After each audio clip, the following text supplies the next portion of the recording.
पाकिस्तान के पश्चिमी हिस्से में मौजूद बलूचिस्तान इस वक्त एक ऐसे मोड़ पर खड़ा है जहां हालात हर दिन और ज्यादा विस्फोटक होते जा रहे हैं। अब ये सिर्फ विरोध नहीं रहा, अब ये खुली चुनौती बन चुका है। बलूचिस्तान के लोग अब छिपकर नहीं बल्कि खुले तौर पर पाकिस्तान से अलग होने की बात कर रहे हैं। सबसे अहम बात यह है कि इस संघर्ष में अब सिर्फ हथियारबंद समूह नहीं बल्कि आम लोग और महिलाएं भी आगे आ चुकी हैं। जिन इलाकों पर कभी पाकिस्तान ने अपना नियंत्रण मजबूत बताया था, आज वहीं उसकी पकड़ कमजोर पड़ती दिख रही है।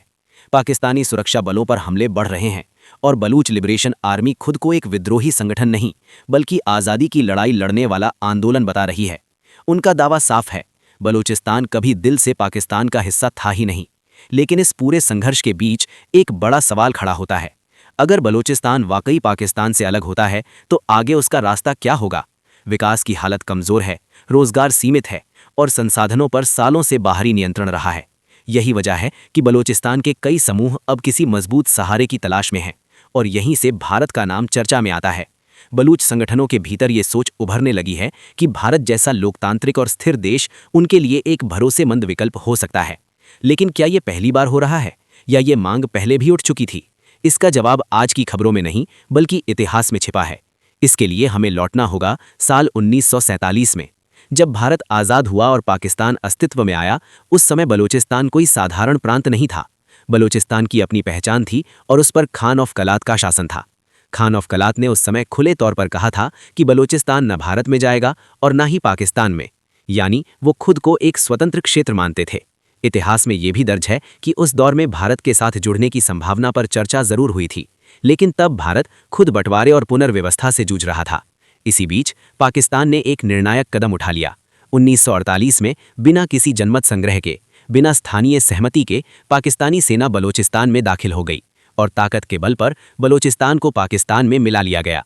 यहीं से असंतोष की नींव पड़ी। इसके बाद दशकों तक बलूचिस्तान से गैस, खनिज और संसाधन निकाले गए, लेकिन बदले में मिला गरीबी, उपेक्षा और अविकास। आज भी कई बलोच इलाकों में बिजली, पानी और शिक्षा बुनियादी समस्या बने हुए हैं। हैरानी की बात यह है कि पाकिस्तान की गैस सप्लाई का बड़ा हिस्सा बलूचिस्तान से आता है, फिर भी वहीं के लोग अंधेरे में जीने को मजबूर हैं। इसी अन्याय के खिलाफ धीरे धीरे बलूच लिबरेशन आर्मी का उदय हुआ। समय के साथ ये आंदोलन शब्दों से निकलकर हथियारों तक पहुंच गया और जैसे जैसे पाकिस्तान का दबाव बढ़ा वैसे वैसे प्रतिरोध भी तेज होता गया। आज हालात ऐसे हैं कि पाकिस्तान का नियंत्रण कई इलाकों में सिर्फ कागजों तक ही सीमित लगता है। लेकिन कहानी यहीं खत्म नहीं होती। बलूचिस्तान की लड़ाई को एक नया और बड़ा आयाम मिला चीन की एंट्री से। बलूचिस्तान आज चीन के सबसे बड़े रणनीतिक प्रोजेक्ट CPEC के बीचों बीच स्थित है। चीन इस कॉरिडोर के जरिए अरब सागर तक सीधी पहुंच चाहता है और इस पूरे रास्ते की सबसे अहम कड़ी है ग्वादर पोर्ट, जो बलूचिस्तान में ही है। अगर बलूचिस्तान अस्थिर होता है या पाकिस्तान से अलग होता है तो CPEC की नींव हिल सकती है। यही वजह है कि चीन और पाकिस्तान दोनों इस आंदोलन को सबसे बड़ा खतरा मानते हैं। इसी कारण अब सिर्फ पाकिस्तानी सेना नहीं बल्कि चीनी हित भी निशाने पर आने लगे हैं। कई बार चीनी इंजीनियरों और काफिलों पर हमले और CPEC प्रोजेक्ट्स को नुकसान की खबरें सामने आ चुकी हैं। इससे साफ है कि ये कोई छोटा विद्रोह नहीं बल्कि पूरे सिस्टम को चुनौती देने वाली लड़ाई है। अब सवाल उठता है, भारत की भूमिका क्या है? भारत ने अब तक इस मुद्दे पर बहुत संतुलित रुख अपनाया है।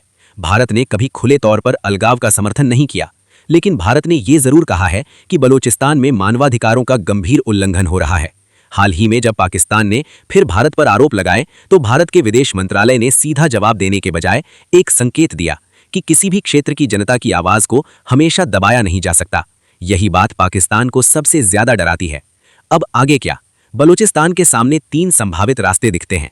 पहला, पूरी तरह स्वतंत्र देश बनना, जो सबसे कठिन विकल्प है। दूसरा, किसी बड़ी शक्ति के प्रभाव में जाना। और तीसरा, भारत के साथ रणनीतिक सहयोग बढ़ाना। सीधा विलय हो या ना हो, लेकिन सहयोग ऐसा जो सुरक्षा और स्थिरता दे सके। इसी संभावना ने पाकिस्तान की बेचैनी बढ़ा दी है। अब सवाल आपसे है, भारत को इस पूरे मामले में कितनी भूमिका निभानी चाहिए? क्या खुला समर्थन सही होगा या रणनीतिक संतुलन ज्यादा जरूरी है? अपनी राय कमेंट में जरूर लिखिए। अगर आपको ऐसी ही गहराई से भू राजनीति समझना पसंद है तो वीडियो को लाइक करें, शेयर करें और चैनल को सब्सक्राइब करना ना भूलें। जय हिंद, वंदे मातरम।